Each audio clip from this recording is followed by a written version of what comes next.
ലച്ചു ബാത്റൂമിൽ കയറിയിട്ട് കുറേ ടൈം ആയല്ലോ. അവൾ ഇതുവരെ ഇറങ്ങിയിട്ടില്ലേ? ഇല്ല അമ്മ, ഇറങ്ങിയിട്ടില്ല. അമ്മ വന്ന് പറ, അല്ലെങ്കിൽ അവൾ ഇറങ്ങൂല. ഞാനൊന്ന് ചെല്ലട്ടെ, ശരിയാക്കി കൊടുക്കണ്ടോളെ. ആ അമ്മേ വാ.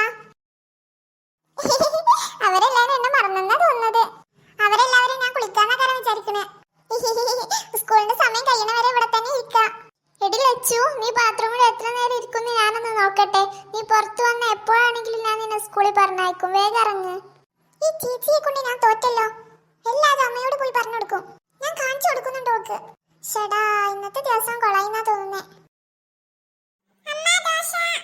എന്താ ദേവു ഇത്? നിന്റെ പ്ലേറ്റിലെ ദോശ തീർന്നിട്ടില്ലല്ലോ, പിന്നെ എന്തിനാണ് ഇനിയും ദോശ? സാധാരണ നീ ഒരു ദോശ പോലും കഴിക്കാറില്ലല്ലോ, ഇന്നെന്ത് പറ്റി? ഇന്നെന്താ നിനക്ക് ഇത്ര വിശപ്പ്? നീ വേഗം തിന്നാൻ നോക്ക്, എന്നിട്ട് സ്കൂളിൽ പോ.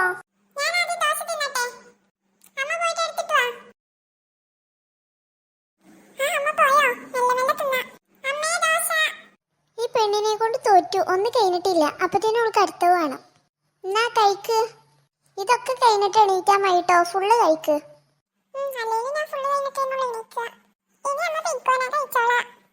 എന്നാൽ ഈ പെണ്ണിന് ഇതെന്ത് പറ്റി? എനിക്കൊന്നും അങ്ങോട്ട് മനസ്സിലാവണില്ല.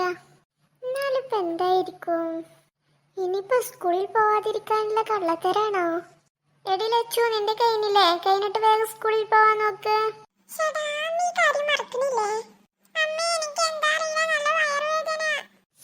അത് കുഴപ്പമില്ല, അമ്മ നല്ല ചൂടില്ല വെള്ളം ഉണ്ടാക്കി വെച്ചിട്ടുണ്ട്. അത് കുടിച്ചിട്ട് സ്കൂളിൽ പോ. ഇനി ഞാൻ അങ്ങോട്ട് വന്ന് നല്ല കിട്ടലിട്ടോ. സ്കൂളിൽ പോവാതിരിക്കാനുള്ള ഓരോരോ അടവുകളാ ഉള്ളത്.